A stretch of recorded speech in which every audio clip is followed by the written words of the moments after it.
The Metal Gear franchise is one of the most consistently good franchises in all of video games. However, when I go to get my Metal Gear fix, I am the Game Collector and this is Second Opinion Games, and today we review Metal Gear Solid VR missions for the PlayStation 1.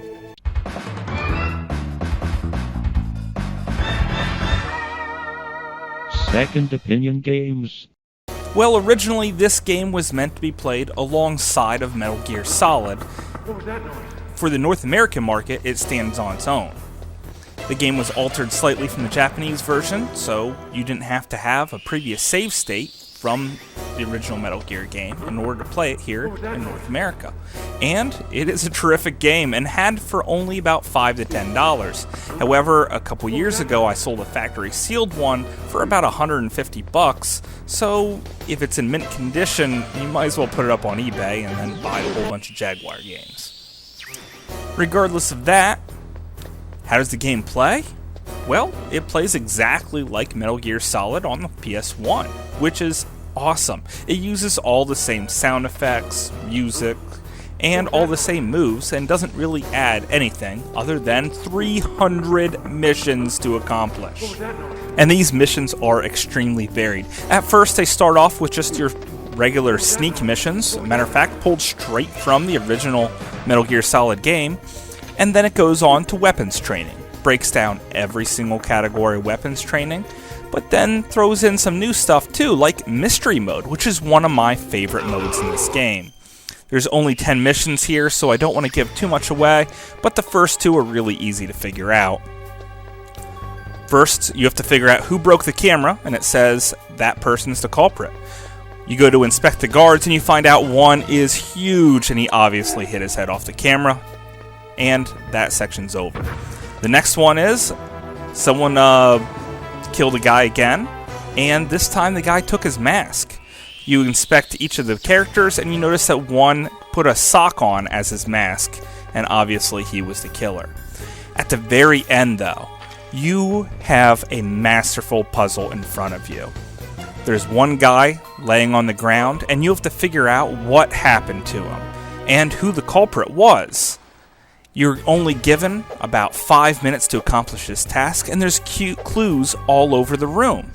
You're going to be looking around, just trying to figure out how to put these clues together.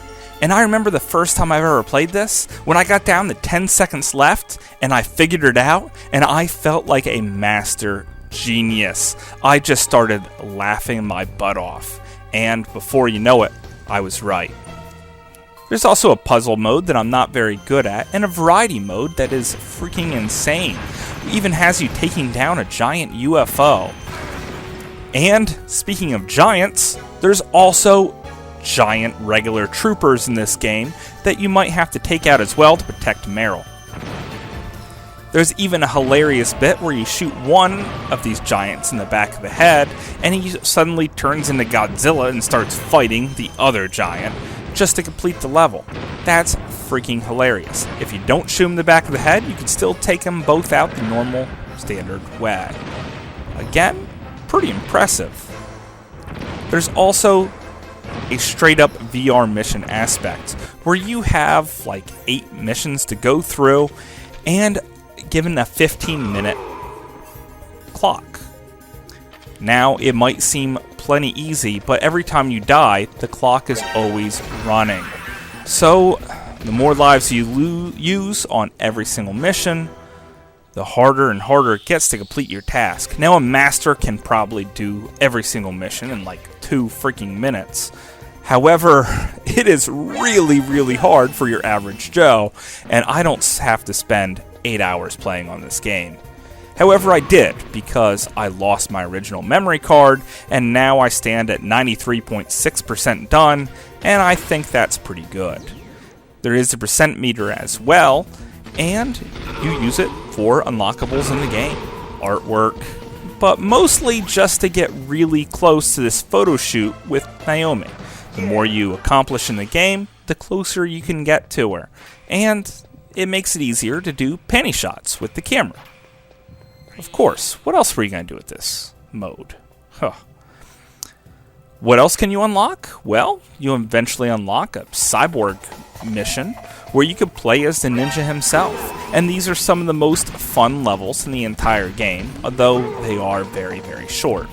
There's some other unlockables too. I don't want to spoil anything for you, but there's no real story here, guys, so I'm not really spoiling an ending. This whole thing is just straight up VR training.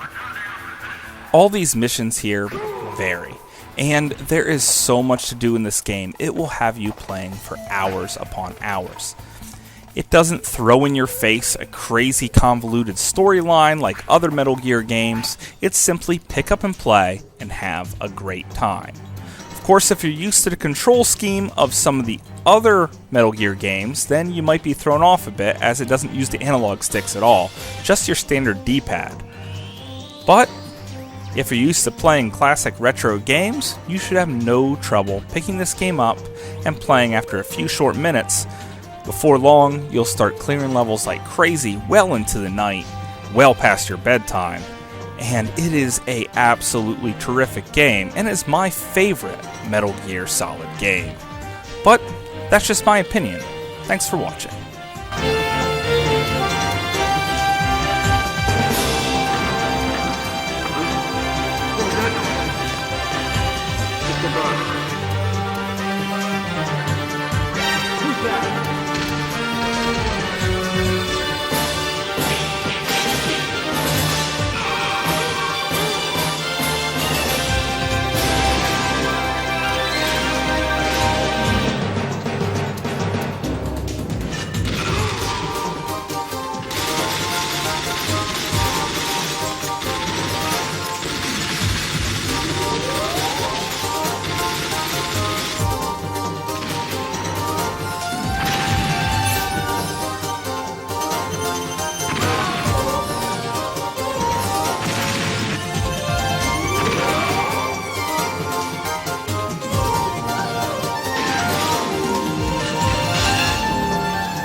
Don't get careless.